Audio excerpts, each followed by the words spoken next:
আজকে করব রুই পোস্ত। রুই পোস্ত করার জন্য প্রথমে আমি মাছে নুন হলুদ মাখিয়ে নিচ্ছি। নিয়ে 10 মিনিট রেস্টিং টাইমে রেখে দেবো। এইদিকে মশলার জন্য আমি নিচ্ছি কাজু আর পোস্ত, সেটাকেও 10 মিনিট জলে ভিজিয়ে রাখবো। তারপর কড়াইতে তেল দিয়ে মাছগুলো আমি একে একে লাল লাল করে ভেজে তুলে রাখছি। তুলে রাখার পর ওই তেলের মধ্যে কালো জিরে ফোড়ন দিয়েছি, সুন্দর গন্ধ বেরোচ্ছে। আমি এখন দিয়ে দিলাম পেঁয়াজ কুচি। পেঁয়াজটা ভাজা হয়ে গেছে, আমি দিয়ে দিচ্ছি আদা রসুন বাটা আর কাঁচা লঙ্কা বাটা।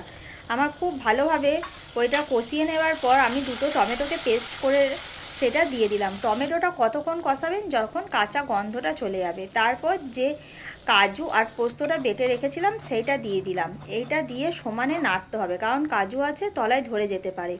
স্বাদ মতো নুন দিয়ে দিলাম। যখন তেল ছেড়ে এসেছে আমি এবার এটাতে জল দিয়ে দিচ্ছি। জল দিয়ে খুব ভালো করে মশলার সাথে মিশিয়ে দিচ্ছি। এরপর যে ভেজে রাখা মাছগুলো একে একে দিয়ে দিলাম। দিয়ে ওপর থেকে 5 মিনিটের মতো ঢাকা দিয়ে দিলাম। ঢাকা খুলে আমি উপর থেকে কিছু কুচানো ধনেপাতা ছড়িয়ে দিলাম। আমার রুই পোস্ত রেডি হয়ে গেছে। দেখলেন কত সহজে ভালোভাবে সুন্দরভাবে রান্নাটা হয়, খেতে অভাবনীয় হয়, খুব সুন্দর টেস্টি আর খুব সহজেই হয়ে যায়। আপনারা একবার প্লিজ বাড়িতে ট্রাই করবেন, নিয়ে আমাকে জানাবেন। আপনাদের কমেন্টের অপেক্ষায় রইলাম।